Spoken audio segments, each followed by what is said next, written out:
Before we start today's show, I want to talk to you about a new podcast. Look, everybody knows in April 2017, news broke that football star Aaron Hernandez had killed himself in his jail cell. But what exactly happened to Aaron Hernandez to turn him into a killer? Did his football career play a part in it? From the Boston Globe Spotlight team and Wondery comes an in-depth investigation of the life, legal troubles, and death of Aaron Hernandez. Go and subscribe to Gladiator, Aaron Hernandez, and Football Inc. on Apple Podcasts today.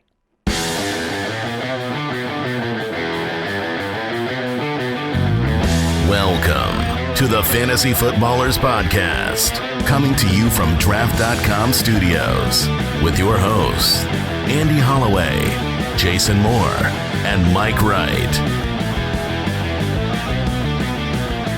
Oh, I need a new team. Mike doesn't. What are you talking about, man? Everything's coming up roses over here. Not Rosens. No, Rosens.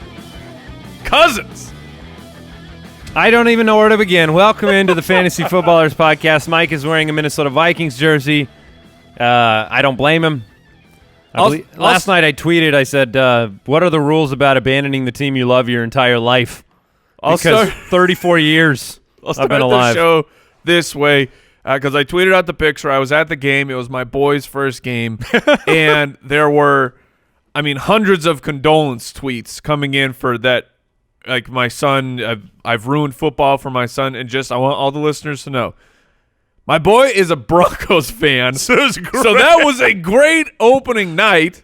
One of the hardest things of the night is expressing to my son over and over, he said, why are we not getting up on the screen? And I said, boy, I've never been on the Jumbotron in my entire life. The end of the fourth quarter, a giant camera rolls up to us and says, hey, guys, do you want to go on the Jumbotron? Well, first it was, if you take your Broncos hat off, we could put you on the Jumbotron. True story. To your son? Yeah. So you got on? So we got on the Jumbotron. I've never been on in my life. That was the highlight of the game. For you. So it was a very successful first NFL game for my son. He enjoyed it thoroughly. He was screaming. He was insulting me. I was very proud. Oh, that's fantastic. Yeah. I went to bed right after that game. I was so upset. As a David Johnson owner, as a Cardinals fan, I tucked the kids in and I said, good night, day. It's over. As a Cardinal fan, that game was the equivalent of being buried alive one scoop from the shovel at a time. We got dump trucked in about the first 2 minutes. Yeah, but then after that, yes, it was slow. It was a slow. Yeah, we were up to our neck in a second, and then a little teaspoon. Yeah. Look, it was bad, and luckily we don't have to talk about the Cardinals all day today. Fantasy Forecast Part 2 on the show today. News in and out, FootClan Friday, and the Daily Dose to finish it up. So if we want, let's temporarily distract ourselves. FootClan Friday. It's Friday, which means we give away a $55 gift card to a FootClan supporter from jointhefoot.com. Thank you to everybody who supports this independent podcast. Today's winner is Kawan Bigelow. Congratulations. Thank you for supporting the show. You are today's winner. We appreciate you. Check us out on Twitter at the FF Ballers. The community is jointhefoot.com, and the website's thefantasyfootballers.com. To further reflect on Thursday night on some of the good aspects and some of the changes that are taking place, we did get word just before the show began that a Mayan sacrifice had taken place. Yep. Mike McCoy has been relieved of all of his duties. He will no longer be the offensive coordinator for the Arizona Cardinals. Byron Leftwich will be upgraded into the offensive coordinator position. So the very first question everyone is going to have, I'm going to pose it to Jason because he has David Johnson in the league of record. Byron moving up. Is this David Johnson is freed? You need to go and get him on your team right now while the value is incredibly low. Are you selling on the hype? What this means is that you hold him. If you're a David Johnson owner, it gives you hope. It gives you the idea that maybe they'll throw the ball to him. So you're not going to sell that on that hope. Right. I'm not going to sell on that hope because I believe it is there. But I'm also not going to go purchase because you're still dealing with, despite the fact that they ran up the middle over and over again or tried to, they didn't have a left guard or a right guard starter and a rookie center. Yes, they might run David Johnson to the outside a little bit more, thank goodness, but it's still bad when your offensive line is completely banged up and injured. Your quarterback is a rookie. These are not good things for David Johnson. I always hesitate to give any rosy outlook for a Cardinal because we'll be accused of being somehow, rose-colored glasses here. But I'm very optimistic. I would purchase David Johnson because the owners are frustrated beyond belief. They watched a nationally televised disaster movie last night. He scored very few points. And the thing I love about Byron Leftwich is that this is an Arians guy. This is a guy who was there. It's not a new offensive coordinator coming in that is unfamiliar with David Johnson, is unfamiliar with a vertical passing game. This was a hand-picked Arians recruit that has been around when David Johnson's had success, and it can't be worse than it was. I agree with Jason. Look, you're not going to buy him for a high price, but you can maybe buy him as cheap as you'll ever get him right now, right? Yeah, who would you rather have? I'm trying to pick a name out that you could go get him for. Yeah, give me Carlos Hyde. Sure, if I could trade Carlos Hyde for David Johnson, I would absolutely do that. Would you rather have Philip Lindsay rest of season or David Johnson? I would still much rather have David Johnson despite the injury to Royce Freeman. Some reports saying it's a high ankle sprain, might be a few weeks. Lindsay looks great, but I would still, of course, rather have David Johnson. So there is I'm saying poke around. Sure. Poke around with a needle and see if someone can make a mistake. I agree with that because you do bring up valid points of the continuity that Leftwich has with the Arians system.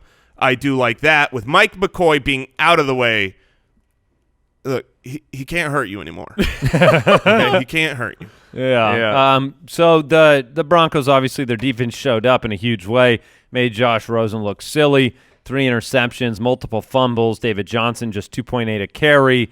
Christian Kirk, 3 for 57, the leading receiver for the Cardinals again, but it seemed like they forgot about him for long parts of the game. On the other side of the ball, Philip Lindsay, 14 for 90, 6.4 a carry, 1 touchdown, caught a pass, and they were out in front in this game. The big news was Royce Freeman. Royce Freeman, at the end of the game, left with an ankle injury. It's been reported by multiple sources now that he's expected to miss time. Adam Schefter said likely to miss time. Another Denver beat reporter said it looks like a high ankle sprain.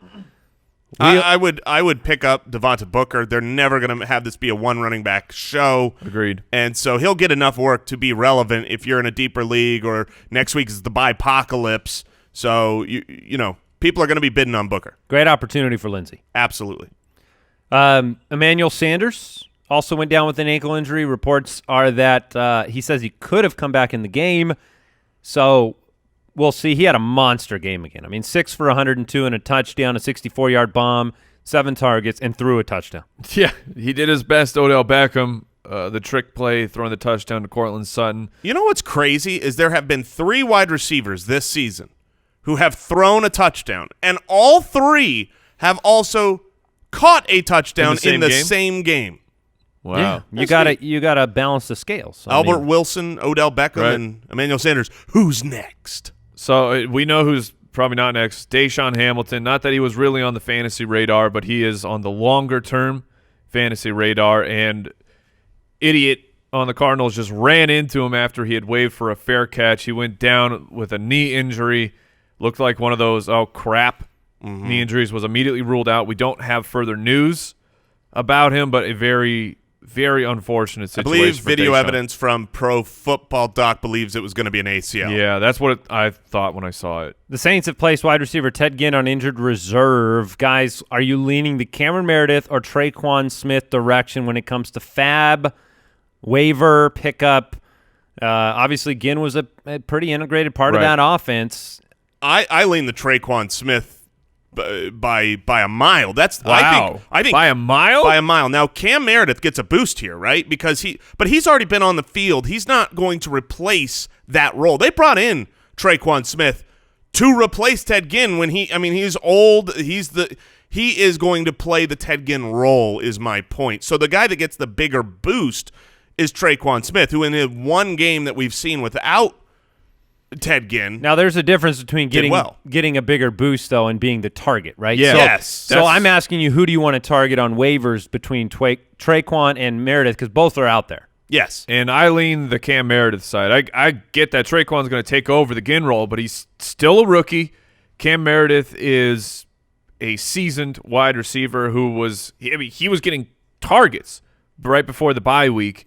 And I know Smith came through with a huge fantasy game, but I think he had 3 targets. So it was 2 really long receptions. Not taking that away from Smith, but I'm going to take just the more experienced player. I think that the target volume will go up for Cam Meredith. Smith will have his explosive plays, but of the two, I'm going to go after the target volume. Yeah, I totally get the argument. I'm usually a volume over big play guy, right. But in this situation, and this isn't hypothetical, right? In our listener league, I have Ted Ginn, and both guys are on waivers, and I've put my bids in, and my bid was fully on Traquan. That's the way I lean on, not because I don't like the targets, but because you're talking about adding to the bottom of your bench, and I'd rather see if I'm discovering something new and special than something in the middle of the pack. Something okay. Yeah, let's get into the in and out. What's it gonna be, McFly? Are you in or out? All right, we're projecting whether some of these players are going to be out there on Sunday. Be sure to follow along with us. Game day alerts on Sunday morning for those that join thefoot.com. Mike will also be on his live stream 1 hour before game time, so we'll catch you up. Obviously, more news is going to break. Leonard Fournette. Yeah, he's not going to be in. No way. Yeah. What about TJ Yeldon, his replacement? He's not been practicing, but I still believe he will Well, he had play. limited practice on Thursday. I think he's going to play. All right, why don't we talk about Dalvin Cook? What is happening with Dalvin Cook? What was weird is Why don't we fill people in on the latest that is going on? Yeah, so a report came out saying he practiced in full again. On Wednesday. Yeah, and then it was corrected to did not participate at all. So they got that opposite That's just to clarify. He did practice in full on Wednesday. Yes. It was Thursday that he was reported practice in full, and then by head coach Mike Zimmer, then they came back and said he got a DNP. But Zimmer's still saying he's fine. So people asked yesterday, why would you start Yeldon over Dalvin Cook? It's because you don't – Cook was fine last week, wink, wink. So until he's fine on the field on a Sunday from first quarter through fourth, I'm waiting. Yeah. Certainly. Matt Breida. He'll play. This guy's ridiculous. You have to believe he's going to play every time he's on the injury. Made out of And rubber. you're going to start him. Yeah. Chris Thompson. Limited on Thursday. I was kind of surprised. I don't know if you guys were, that he actually missed last week. I expect him to play. He's a target for me, by the way. A trade target. Sure. Missed a game, banged up. People might have question marks around him, bye weeks. Theo Riddick. Wow. Wow, Jason's getting I'm sorry. A little excited over here. Goodness. I hope he's doing okay. He didn't practice Wednesday or Thursday. I would just recommend Theo rest up, take the week off, and carry on. You know? Yeah. Carry on, my You're ready wayward son. You're a terrible person. No, Jason. I want Yes, Theo. you are celebrating Theo's injury. I am celebrating his recovery. Oh. Take some time off. Nice. Heal, my man. Nice. As a multi-league Phillip Lindsay owner, I'm celebrating the same recovery for Royce Freeman. Take your time, get well. Coming out of the bye week to have missed Wednesday and Thursday, that's bad news for Theo Riddick. It's Probably out. huge upgrade for Kerryon Johnson. You're not ready for Amir Abdullah?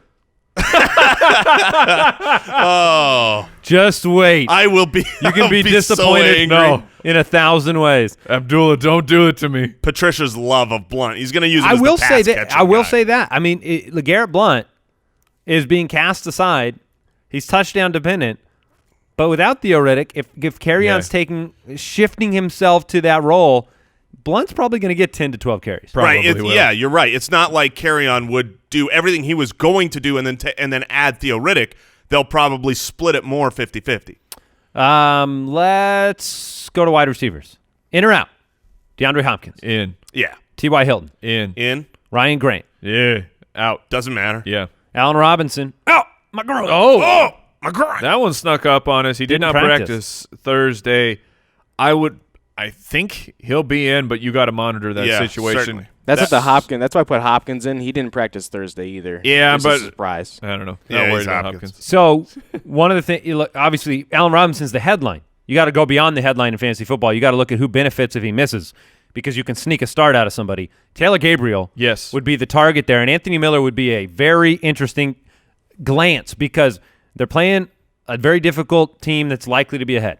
Yes. And Tariq Cohen will benefit as well. 100%. Mohamed Sanu, Calvin Ridley. They did not practice Thursday, but I mean, they're the Monday night game, right? They are. And Jason is kind of I'm he's in a little real. So tilty. my situation was I had 3 tight ends because of Evan Ingram and O.J. Howard's injury. I had been playing Austin Hooper, and I had to pick up Ito Smith. I had to drop one. Chose to drop Austin Hooper, and my opponent, who did not have a tight end, picked him up. Is playing him. So Sanu, Calvin Ridley, get back on the field. If I had to project them in, Calvin Ridley, I don't think is going to play. And Sanu, because it's a hip, that actually worries me as well. I feel like there's a good chance neither one of these guys play. I'm thankful it's a Monday night game. Jamison Crowder is out. Correct. Paul Richardson, I don't think he's going to play. I don't think he'll play either. Which, I mean, who's going to catch the ball there? Jordan Reed. Is this a Dachshund game? Maybe. Oh, Dachshund. We got Dachshund here. I like that. Terrell Pryor. Did not practice. He's got his own groin problem. Yeah. Curse. Yeah. You. Just play Curse Curse. you, Just Pryor. play Jermaine Curse. Evan Ingram. Practiced in full on Thursday. Very excited for his return on Monday night. So that's an in. Yeah. CJ Uzama. He'll play. Jack Doyle. Nope. All right. Without further ado, let's go ahead and jump back into the rest of the Week 7 matchups. Fantasy Forecast. Happens every week, but little reminder here. We did not miss these matchups. These ones I'm about to tell you about were on yesterday's show. The Titans and Chargers out there in London. The Patriots, Bears, the Bills, the Colts, the Texans, Jags, and the Lions, Dolphins were on yesterday's podcast. As were the Vikings. And the Vikings Jets game.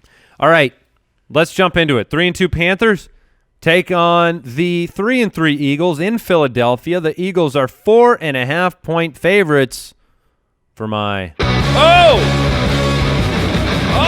Andy's almost upset of the week. I love this. That's bad news for you, Andy. I am always the last several weeks I have so disagreed with your almost upset, and I have been so wrong. You've been so right. We've talked about it forever. You're great at picking these lines. But I've been confused. I even talked to Brooks yesterday. So many people are all about the Eagles this week, and I keep thinking, am I missing something with the – I feel like Carolina's still got a solid team, a solid defense. What's going on? So tell us why this is your almost upset. I just think it's going to be a really narrow margin in this game. I think it's going to be a good game, an exciting game. It's a 45.5-point over-under, and I think what you're seeing a lot of is I think the narrative, and rightly so, that Carson Wentz is looking a little bit more like himself. Last week, he made plays with his legs. Alshon Jeffrey is back. The team looked really, really solid. So I think that it's simply a home game for a team that's looking really good right now. And the Panthers haven't exactly been a kind of streamlined, fluid offense with consistency yet this season. So I think it will be a challenge. I think it'll be a very close game. And I'm taking the Panthers to make it real tight. Very interesting. One thing to note, it's a little bit early, but you'll want to check in on this on Sunday. Right now it's got 17-mile-an-hour winds projected. When you get up over the 15, that's when I start being just a smidge concerned, a tiebreaker where I go, I prefer the running game over the passing game. When it gets into the 20s, weather-wise, degrees-wise, or it gets over the 15-mile-an-hour winds, those are the situations where it usually benefits the running game, lowers the over-under total points score. So be aware of that in this matchup. So let's start on the Carolina side, the visiting side. Since the Week 1 domination of Matt Ryan in Atlanta, the Eagles have given up 24.1 fantasy points per game to opposing quarterbacks. They have not been the dominant force that we expected them to be. The truth is, when you look at the landscape of the NFL, not many defenses have been. No? We were saying this yesterday. You're kind of glancing and saying, okay, who's my guaranteed defensive start that's just a stalwart? There really isn't one. And if I had to pick one right now, it'd probably be Baltimore. Absolutely, it'd be the Ravens. I mean, the two powerhouses coming into the season, which, the Jaguars, the Rams, Super D's. Philadelphia, Yeah, they've not been great. Eagles cornerbacks, Darby and Mills, they've allowed the most receptions in the NFL. Christian McCaffrey's going to get his. He's 7th in the league in opportunities per game with 22.5. So it seems like things, as the game goes on, eventually McCaffrey makes you happy more often than not. Yeah, the Eagles have given up the fifth most receptions to running back, so that pairs beautifully with CMC. He should have a great game, but of course you're already starting him. Can you start a wideout on the Carolina side, Mike? Devin Funchess has a fine matchup because he should be seeing a lot of Darby. I apologize. Devin S. Scrumptious. My concern, the reason why I like the Eagles in this matchup is the D-line versus the O-line of the Panthers. I think that's the linchpin of this matchup, and the Panthers O-line is going to be overmatched. That's why I prefer Eagles. If you got to play one, it is Devin Funchess. DJ Moore, you got to keep your eye on him. It's been a slow start. It's been a slow start for the first overall wide receiver taken in the draft, but we're getting there. Yeah, we're getting there. The snaps are increasing, the targets are increasing. Four receptions. Four receptions each of the last 2 weeks. But even still, that's not what you're going for of course. In fantasy. But that's what I'm saying. He is just a watch. DJ Moore could turn into one of the hotter waiver wire ads for next week. So if you got a burner and you want to stash DJ Moore and see what happens this weekend, I'm okay with that. Was he 4 for 59 last week? That is correct. Is that right? Yeah. I mean, they're spreading the ball around. Obviously, Greg Olsen is back. I think he's okay. Right? Yeah, I think Greg Olsen is guaranteed to get targets when he's in the lineup. Last week, 7 targets, 4 catches. So you could do worse. And then on the other side, maybe you have your top 3 tight end in Zach Ertz. He's not a debate on your start sit. Alshon Jeffrey has been a little bit. I love Alshon this week. A little bit special this year in terms of targets. Like we didn't expect that right out of the gate. I love Alshon. He should be seeing a healthy dose of James Bradbury, who is up and down, the cornerback for the Carolina Panthers. He did get his butt absolutely whooped by Odell Beckham. Not that Alshon is Odell, but I like Alshon a lot in this matchup. Would you play Nelson Aguilar? No. No, I wouldn't. Okay. No, I mean, it's been rough for Nelson. Is there anything else? I mean, Corey Clement and Wendell Yes. Smallwood. I think you could start both of those guys. I would prefer to start Corey Clement. He was the better running back last week, and that was while he was on a limited snap count. He should be good to go for a full workload. Now, the Eagles will never be a single back system, so a full workload for him is not going to be Wendell Smallwood out of the way. But I think he's capped. Yeah, he's capped. I agree. He's not going to finish with 30 points. He's never going to put up that Todd Gurley, Alvin Kamara game. But he is the goal line guy. If it's windy and they're running the ball more, I like Clement quite a bit this week. High leverage situations. Yeah. Hey, before we move on to the next matchup, I want to thank today's sponsor, thezebra.com. FootClan, it's been reported that Americans are overpaying on car insurance by over $21 billion. But now the Zebra is upgrading your game because thezebra.com is the nation's leading car insurance comparison site. It's the only place you can compare hundreds of policies from all the top carriers and choose the best for you. Plus, they will never sell your information to the spammers. You're not going to get unwanted calls or emails. Just answer a few questions on a simple, fast form. They find you the best rates and coverage in your state.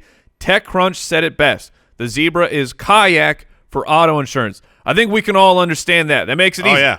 Compare it to car insurance for me. Boom. It's done. It's quick. It's easy. It's an honest way to compare car insurance quotes from all the top providers. Go today and start saving at thezebra.com/footballers. That's thezebra.com/footballers, spelled THEZEBRA.com/footballers. And hey, FootClan, never, ever, ever forget about Pristine Auction, longtime sponsor of this podcast, and an awesome place to get the coolest things you'll ever see. I mean, you want to get a cool gift for a friend, a father, a loved one, yourself.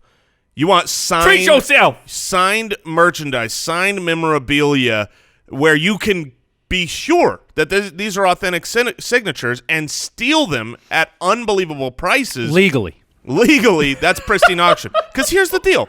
You make a bid, and it doesn't cost you anything unless you win it. So go put a $50 bid on a signed Kareem Hunt jersey. It doesn't cost you anything unless you win it. Right. And you got every day. I mean, look at this. James Conner Stein Steelers jersey, $63 yesterday.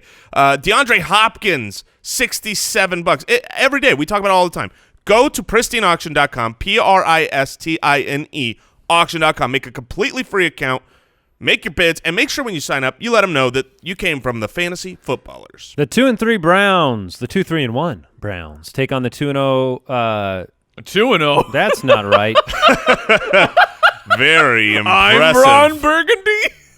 Yeah. Well, the Buccaneers were 2-0 at one point. What are they now, Brooks? What's their record now? The Ryan Let's Fitzpatrick see. Bucks. Oh. The 2-3-1 Browns take on the The 2-0, undefeated the 2-0 2-0 Buccaneers. Well, they should be 2-3, Those right? 2-3 Buccaneers. Yeah. the 2-3 Buccaneers. Of course. There it is. That's a 3.5 point favorite. Tampa at home. 50 point over under though in this game. I know that Mike actually made Jarvis his start of the week yesterday.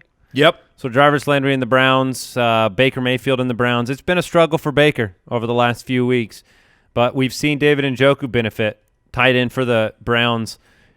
I think he's start worthy.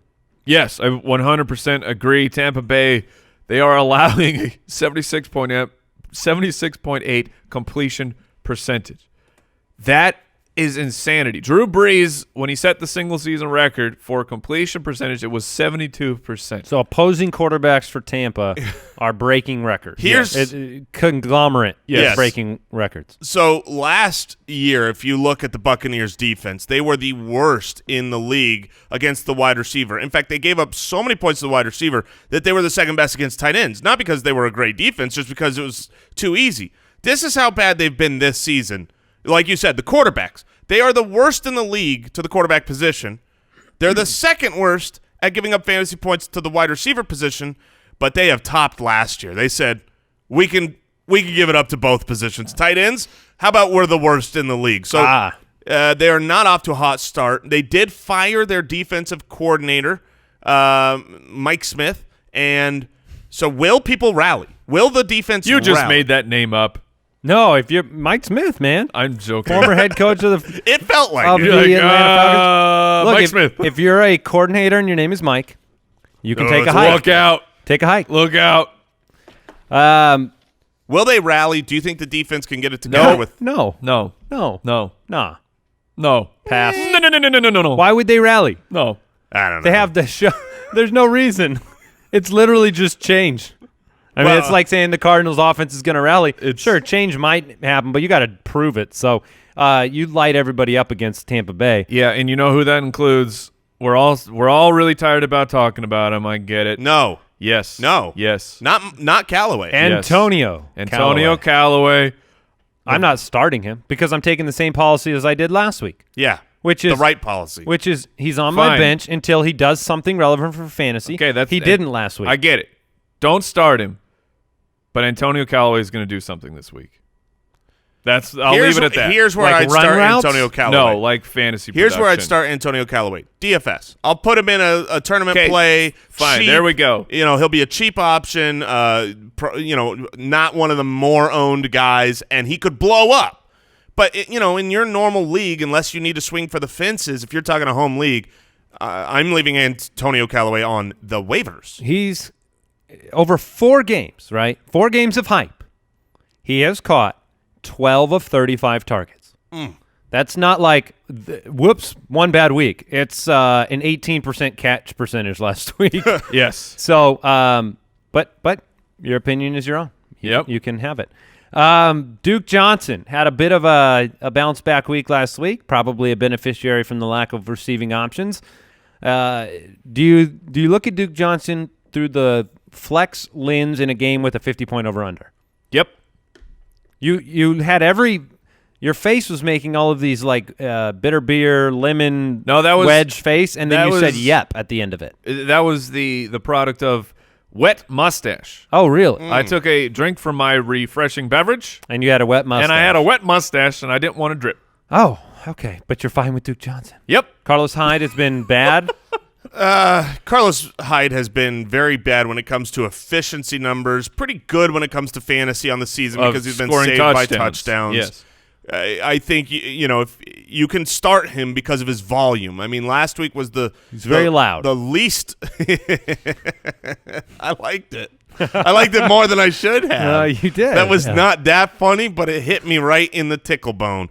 Yes, his volume has been very loud. Last week, you pointed to your chest like there's an actual bone inside of your chest that is for tickles. Yeah, his biology is my heart bone. Troublesome. Your heart is a bone now. But moving along, the Carlos Hyde. Keep digging. Yeah, last week they turned down his volume to the lowest level, which was 14 carries, which is still a good number of touches. I'm always going to be fine playing a guy who has the chance at the touchdowns, who's getting the volume and a high over-under. I'm okay with it. Mike, I know you've been on the Nick Chubb watch. You believe he'll take over.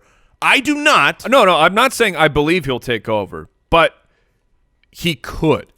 Sure, yeah, absolutely. It's in the realm of possibilities. He has the talent, and and Carlos Hyde has, like we've said, has been very inefficient. I don't know if the coaching staff wants to make the change because Carlos is the seasoned veteran, getting paid to play. But one of the takeaways this season, we even wrote this down. You wrote this in your book, is the fallacy of rational coaching. We look at.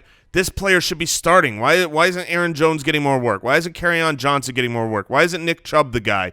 And we assume that the coaches will look at the metrics, look at the data, and make the rational choice that we believe is rational. And that's just not something you can bank on. So you have to say what's been happening, what have the coaches been doing, and do they have a reason to change it? And I don't believe they do. So I'm fine starting Carlos Hyde. We expected some Ronald Jones last week. We didn't get it. Instead, we got a very good game from Peyton Barber, which made fantasy owners kind of scratch their head and say, well, do I play this guy?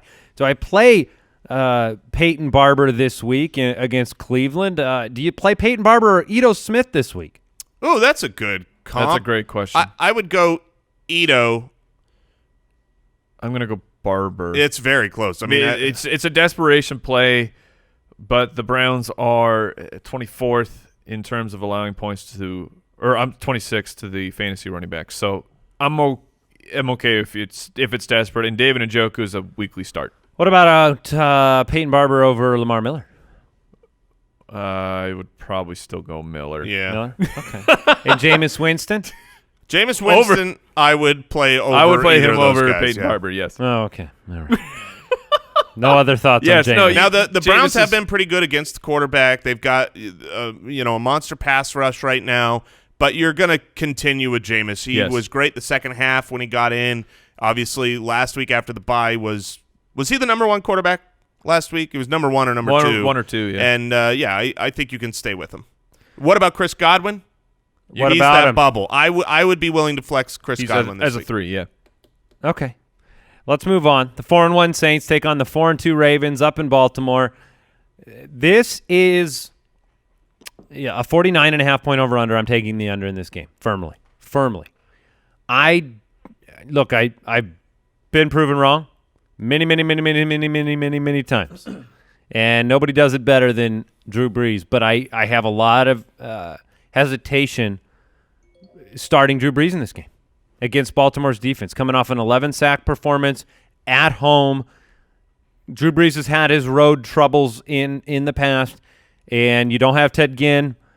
Look, he's never beaten the Ravens. Well, there you go. There's another really. I know. There's another factoid for you. So I do. What? I do have my hesitation there. I don't think that – look, Baltimore's allowing the fewest yards per game, the second fewest passing yards per game, the third fewest rushing yards per game, and the fewest points per game. They're a defense that I would actually start against the Saints. I don't blame you. I would do it, and I am doing it in Listener League. I signed them to play against the Saints because, look, it's not on paper normally a good matchup. Normally you're playing the matchup on the defensive side. This time I'm playing the defense. And I think that's reflected in our rankings. Where do you guys have Drew Brees? I've got him right now at quarterback 11. So, fringe QB1. I have him at 13. Yeah, so it's not the normal, hey, it's a week of football. That means Drew Brees is in the top 5 right now. Right, but if you were holding on to Carson Wentz and playing Drew Brees during those weeks, are you playing Carson Wentz against Carolina? I am playing Carson Wentz against Carolina. I think the closest guys, the Phillip Rivers, Matthew Stafford, those questions, I would play those guys over Drew Brees. I don't think that a 30, 40-point performance is in the realm of outcomes for Brees here. Now, it could be, but it seems like that's low odds. Agreed. One player I want to bring up in this matchup, look, you're starting Ingram and you're starting Kamara. Yeah. So those aren't debates. And we talked a little bit about Meredith and we talked about Traquan Smith already. On the other side of the ball, though, I want to talk about Willie Snead. Whoa. Do you got the need yet? Do you got the need for Snead? Look at this. Look at this baseline that you seem to be getting with Snead. Last 3 games: 7 targets, 10 targets, receptions 6, 5, 7, yards 56, 55, 60. Every time I watch the game, he's the third down monster. If Joe Flacco just stares his direction because he beats up on people in the slot and gets himself open at the sticks. So Willie Snead is very interesting to me. In this matchup, he's interesting, but his floor and his ceiling are the same, the exact same plane of existence, right? Which is he's only scored once in week 1, but sometimes your team needs a guy who's going to give you 5 for 55. That's 5 for what? Oh, that was unintentional. I got you, FootClan. But I know I messed up yesterday, but I got you. But sometimes you need that. Sometimes you need a steady floor. I guess you're playing John Brown and Crabtree over him, though. Yes. Yes, you are, for sure. But the question is, would you rather play because both these guys are going to be available or were at least before waivers ran. Who would you rather have? Because if you're talking guys available who can do enough little work, would you rather have Jermaine Kearse or Willie Snead? Kearse. I would play I'd play Kearse, but you just brought up Godwin, and you're willing to play a third receiver in that offense. Yes. I'd be willing to play Willie Snead at home against New Orleans, who's given up the most fantasy points to wide receivers in the league, second most yards per completion in the league. You'd play him over Godwin, or you just in general? I would play Willie Snead over Godwin. I would play Godwin over Snead. Yeah. The Saints are really hot or cold, though. When the defense implodes, it's game on for the other wide receivers, but they have shut few teams down. And I think they've been, the trend over the season has started worse and gotten better. It's not linear, but it's been. I think by the end of the season, we won't just be seeing the New Orleans Saints defense as one that you just play everything against. As far as the running game at home, Baltimore. The New Orleans Saints have not been one of those teams that have given up a lot to the running game, partially because they've given up so much through the air. But as far as the defensive line versus the offensive line, Pro Football Focus tracks, the individual players and the matchups right across from them. And the third best matchup for run blocking efficiency is Baltimore. You saw last week Alex Collins got the workload. He was 2 weeks past the grumble on the goal line fumble. And Glumble. The Jason. Glumble. Where's the R coming from? I don't know. Fumble or goal line? All right. I will. You're thinking of Grundle.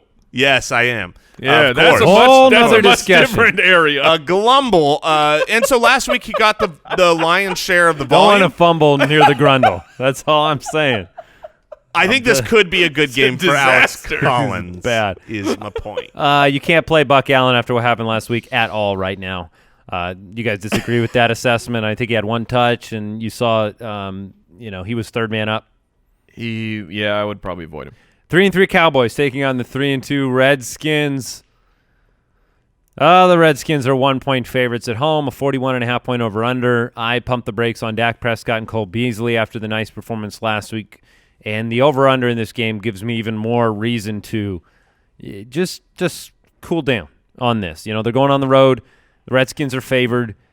Dak's money was made on the ground, so if he doesn't run for a number of yards, He's got to hit about 50. you got a problem. So I would hesitate to start Dak This has a low or any pass catchers. So it's all Zeke for me. This has a low over-under. Vegas is not expecting a lot of points, and they've set the line way too high.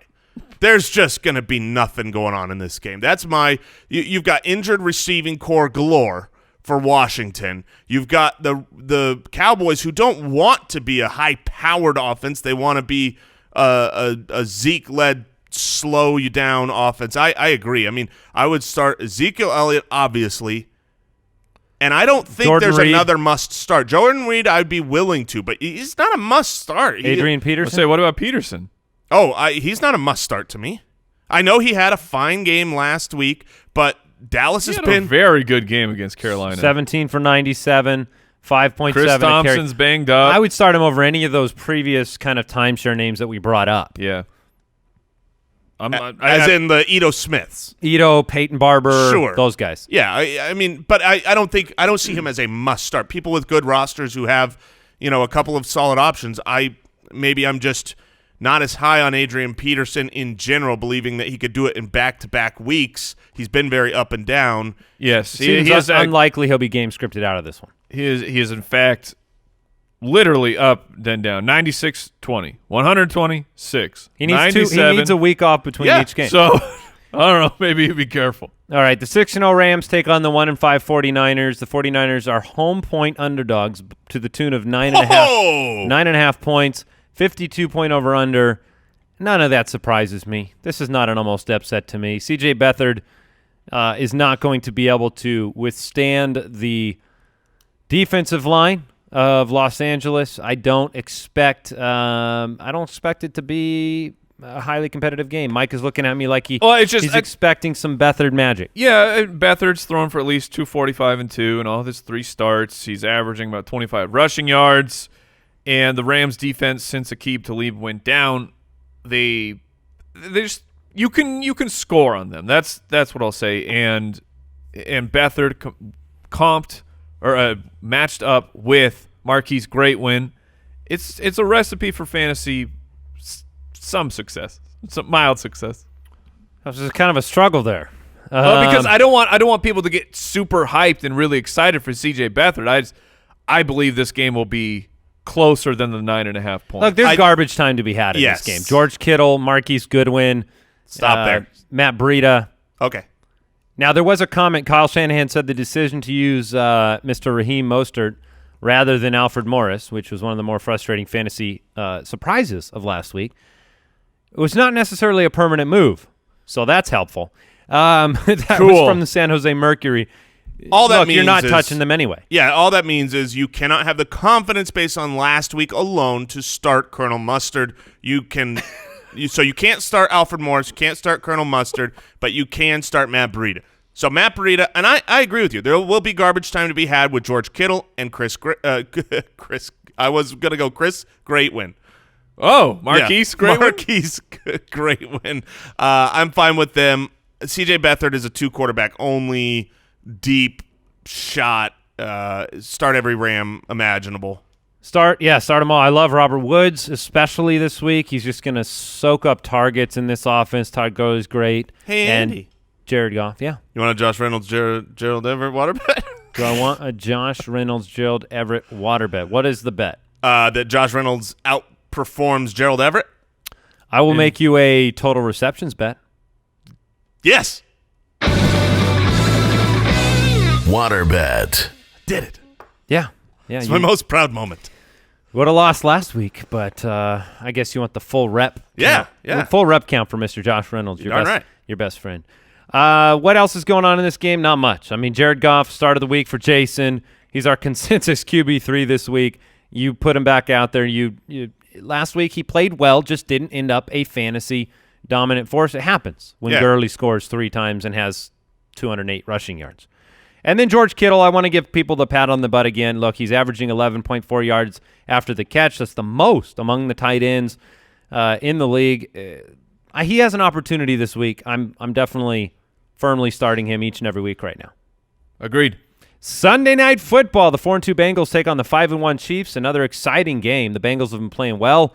Just lost last week on the comeback Big Ben end what of game a play that was. What was the controversy in that game over that play? I think there was Because there was a lot of talk on a penalty. I think there was an uncalled hold, or maybe it was a screen block that allowed Antonio Brown to get sense free. because Brown was wide open just Right. to gallop into the end zone. But as an Antonio Brown owner in multiple leagues, Yeah. I say thank you. How's Mark Waltonberger doing? Waltonberger? Hey, is that a burger? You think I could get some ketchup on that? Maybe some Raheem mustard? Hey, say hi to your mother for me. Say hi to your mustard for me. I missed it. You did I miss missed it. FootClan. You had it. FootClan, I You could've apologize. said hi to your mustard for me. Say hi to your mustard for me.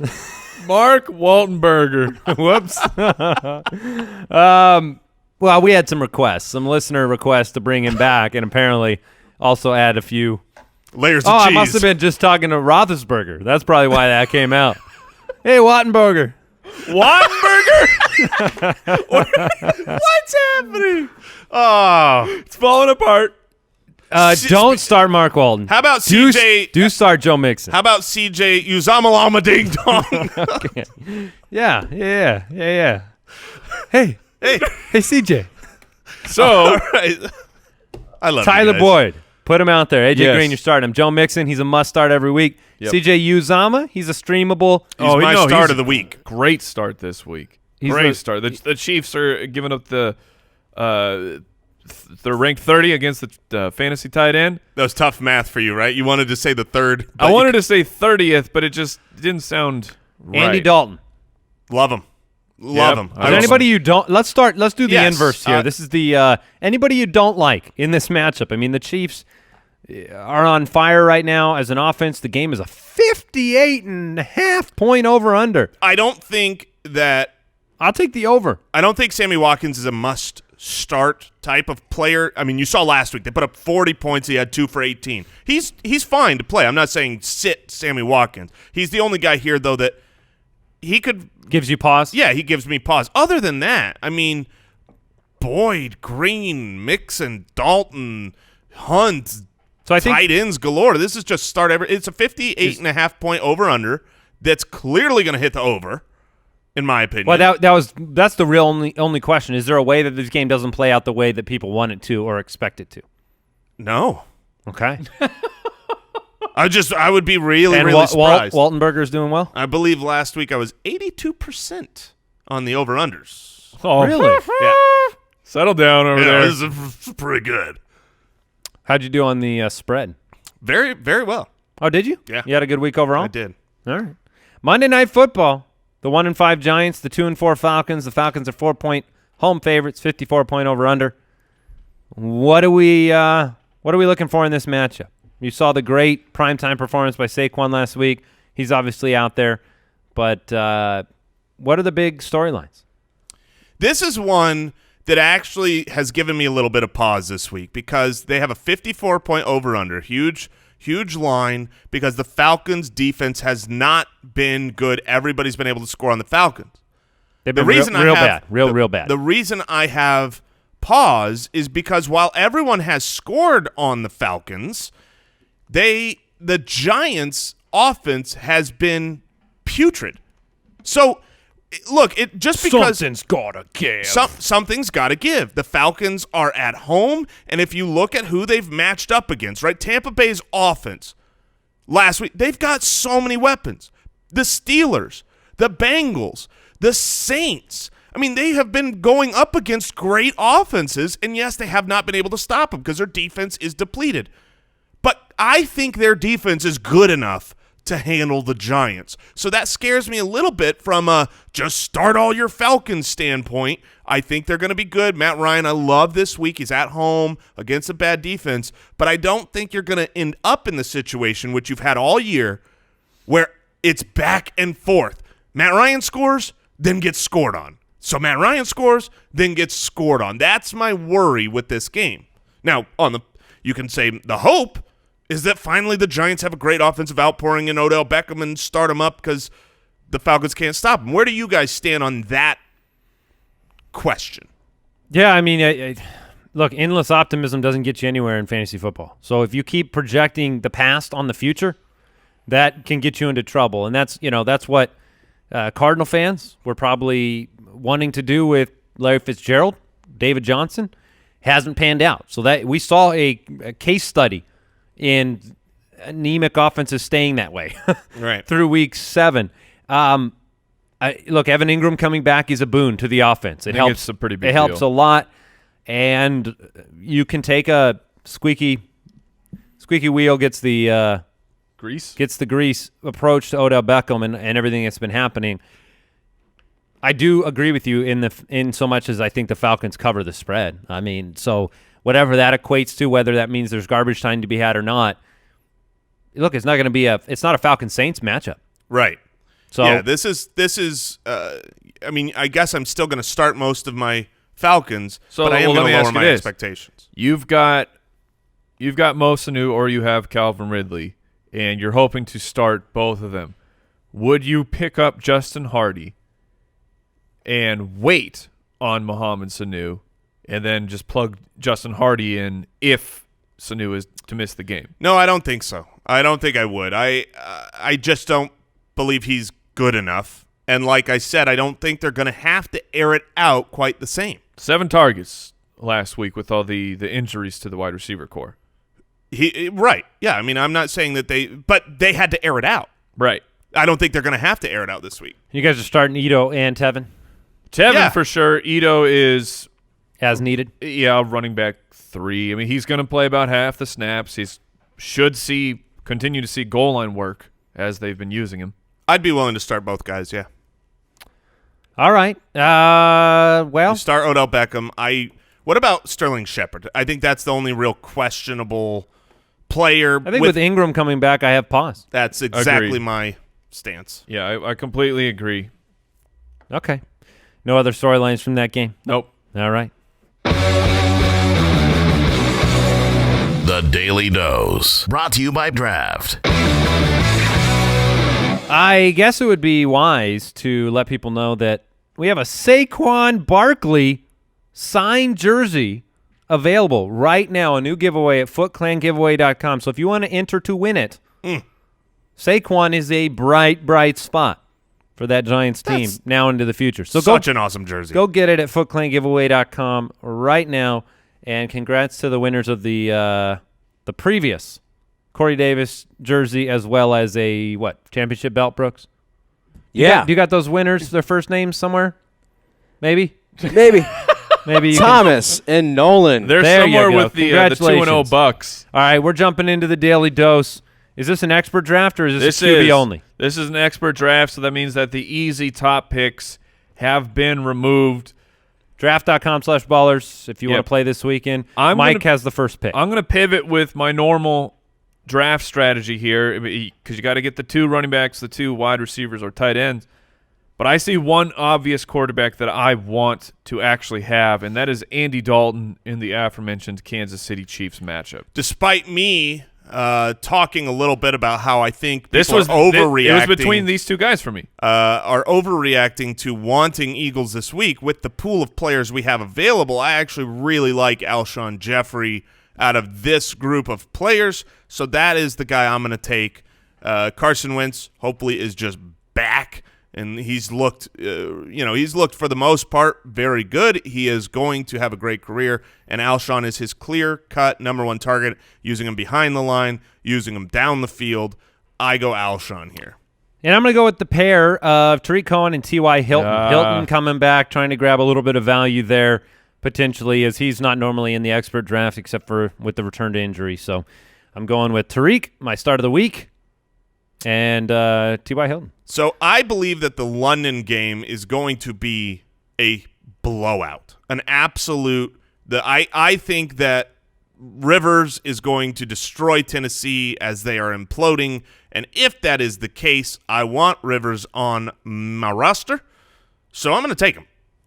That's pretty simple. That's fair. And I'm staring down the running backs, and it is. Oh, it's It is rough. So I'm going to have to just call my shots here. I'm going to take Corey Clement. I think of the guys available, he's actually one who I would want to roster. And then the shot I'm calling is I'm taking Latavius Murray against the Jets with Dalvin Cook trending like he will be out. If Dalvin Cook plays, this could be a horrible pick for my team. I got to keep my streak going here. I'm 5-1 against you two fellas so far this year. I'm going for a touchdown upside at running back. I probably didn't need to take him from utilizing the actual draft strategy. Mike is reacting to my draft pick of Josh Gordon.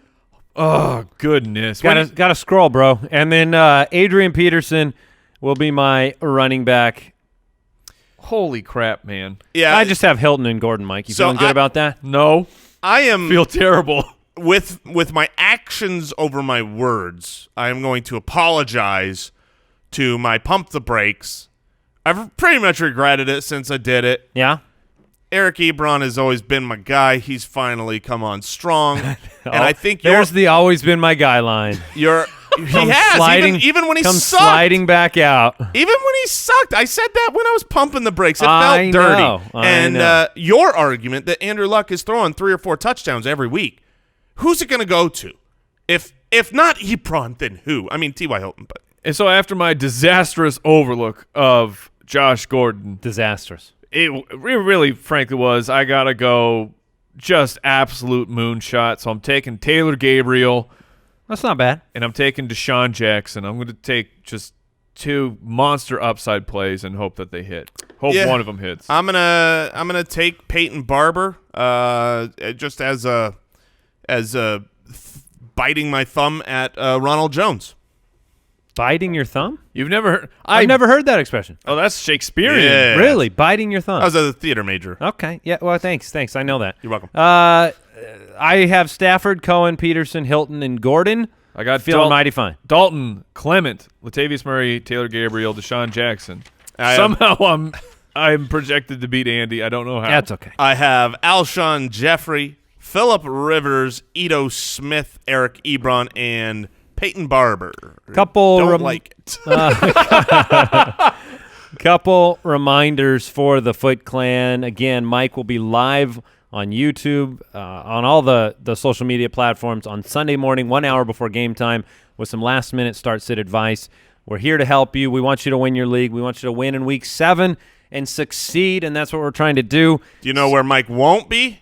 He won't be on tomorrow's Fantasy Footballers DFS podcast. Today's Fantasy Footballers DFS podcast, as I am the host. Yes. I was busy watching. Does this count? Does this count as Jason gets his chance to host? Yeah, if you've been wanting Jason to host, go check it out. Listen, you get to see my hosting. Yeah. See his hosting. With your ears. See with your ear balls. Mark Waltonberger, did he make any appearances? Hey, yeah, he might have showed up. Just deal with it. Say hi to your mustard for me. Oh. It's too forced, man. Yeah, you missed your shot. Spiraling down. Hey, before we go, again, a reminder to check out a new podcast. We all know the news back in 2017 when Aaron Hernandez killed himself in his jail cell. The whole backstory of Aaron Hernandez. It's very fascinating, heart-wrenching. What turned him into a killer? Was it part of his football career? And there's a new podcast from the Boston Globe Spotlight team in Wondery, the in-depth investigation of the life, legal troubles, and the death of Aaron Hernandez. Go and subscribe to Gladiator, Aaron Hernandez, and Football Inc. on Apple Podcasts today. Good luck, Foot Clan. We really hope you crush it this weekend. I'll see you on Sunday, and then we'll see you on Monday. Good luck. Goodbye. Thank you for listening to another episode of the Fantasy Footballers Podcast. Join our fantasy football community on jointhefoot.com and follow us on Twitter @TheFFBallers.